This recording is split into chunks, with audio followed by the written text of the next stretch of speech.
ಈ ದಿನ SIR ವಿಚಾರದಲ್ಲಿ ಅಂದರೆ ಭಾರತ ದೇಶದ ಚುನಾವಣಾ ಆಯೋಗ ಏನು ಇಡೀ ದೇಶದಲ್ಲಿ ಸ್ಪೆಷಲ್ ಇಂಟೆನ್ಸಿವ್ ರಿವಿಷನ್ ಅಂತೇನು ಈಗ ವಿಶೇಷವಾದಂಥ ಮತದಾರರ ಪಟ್ಟಿಯ ಪರಿಷ್ಕರಣೆಯ ಕಾರ್ಯಕ್ರಮವನ್ನು ಈಗಾಗಲೇ ಹಲವಾರು ರಾಜ್ಯಗಳಲ್ಲಿ ಹಿಂದೆ ಮಾಡಿದ್ದು, ಈಗ ಈ ತಿಂಗಳು ಕೊನೆಯಿಂದ ಅಂದರೆ ಜೂನ್ 30ರಿಂದ ಜುಲೈ 21 ತನಕ ಮನೆ ಮನೆಗೆ ಹೋಗಿ ಮತದಾರರ ಪಟ್ಟಿಯನ್ನು ವಿಶೇಷವಾಗಿ ಪರಿಷ್ಕರಣೆ ಮಾಡ್ತಕ್ಕಂಥ ಕಾರ್ಯಕ್ರಮ ಇವತ್ತು ಚುನಾವಣಾ ಆಯೋಗ ಘೋಷಣೆ ಮಾಡಿದೆ ಮತ್ತು ಕಾಲಮಿತಿ ಏನು ಅಂತೇಳಿ ಎಲ್ಲ ಮಾಡಿದೆ. ಮತ್ತು ಇದು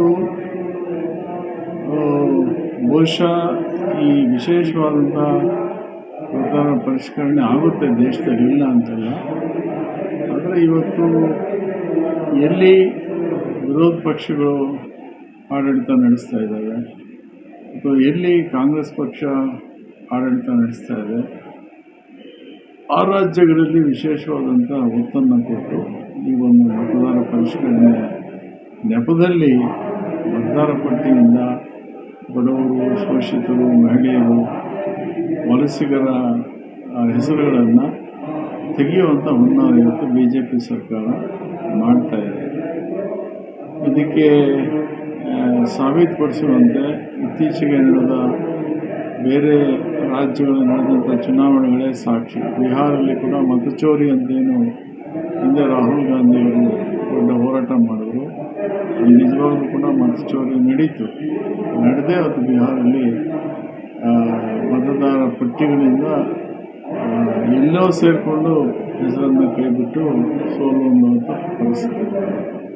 ಮತ್ತು ವಿಶೇಷವಾಗಿ ಇತ್ತೀಚೆಗೆ ವೆಸ್ಟ್ ಬೆಂಗಾಲಲ್ಲಿ ನಡೆದಂಥ ಚುನಾವಣೆಯಲ್ಲಿ ಸುಮಾರು 90 ಲಕ್ಷ ಮತದಾರರನ್ನ ಪಟ್ಟಿಯಿಂದ ಕೈಬಿಡುವಂಥ ಕೆಲಸ ಮಾಡಿದೆ.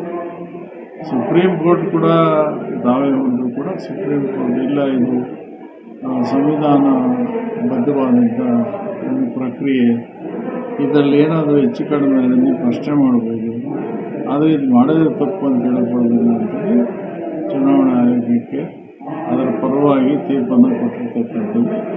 ಮತ್ತು ಇದರಿಂದ ಅಲ್ಲಿ ಸುಮಾರು 90 ಲಕ್ಷ ಮತದಾರರನ್ನು ಅಲ್ಲಿ ವೆಸ್ಟ್ ಬೆಂಗಾಲ್ ಚುನಾವಣಾ ಪಟ್ಟಿಯಿಂದ ತೆಗೆದು, ಮತ್ತು ಅದರಲ್ಲಿ ಚುನಾವಣಾ ಪಟ್ಟಿಯಿಂದ ತೆಗೆಯುವಂಥ ಡಿಸ್ಪ್ಯೂಟ್ಸ್ ಇದ್ದರೆ ಅದಕ್ಕೆ ಡಿಸ್ಪ್ಯೂಟ್ ಕಮಿಟಿಗೆ ಸುಮಾರು 27 ಲಕ್ಷ ಮತದಾರದ್ದು ಏನು ಡಿಸ್ಪ್ಯೂಟ್ಗೆ ರೆಫರ್ ಮಾಡಿದ್ರು, ಅದು ತೀರ್ಮಾನವೇ ಆಗಲಿಲ್ಲ.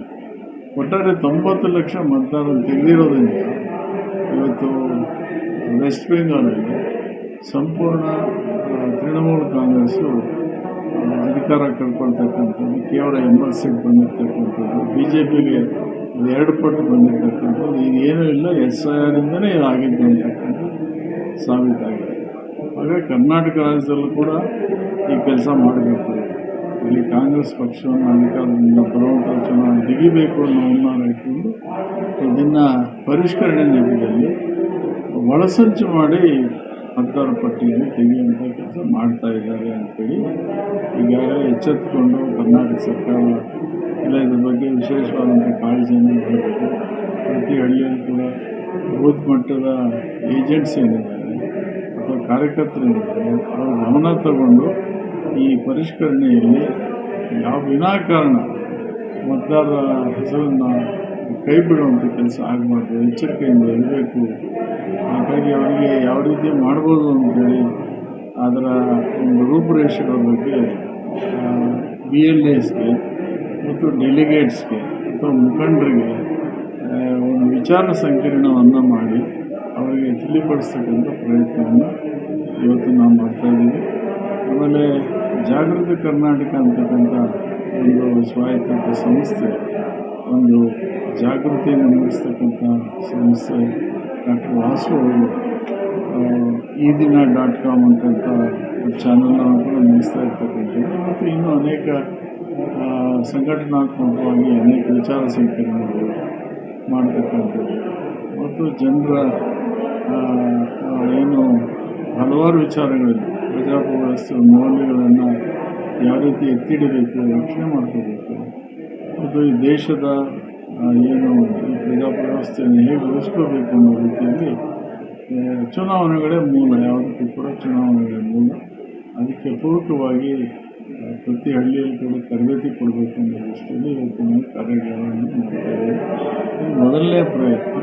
ಭಾಳ ಜನಕ್ಕೆ ಇದು ಅರ್ಥ ಆಗಲ್ಲ ಬೇಗ. ಹಾಗಾಗಿ ಇವತ್ತು ಪ್ರಾರಂಭಿಕವಾಗಿ ನಾವು ಒಂದು ಸಭೆ ಮಾಡಿದ್ದೀವಿ. ಅವರು ವಾಸುಗಳೆಲ್ಲ ಕೂಡ ವಿಚಾರಗಳನ್ನು ಹೇಳ್ತಾ ಇದ್ದಾರೆ.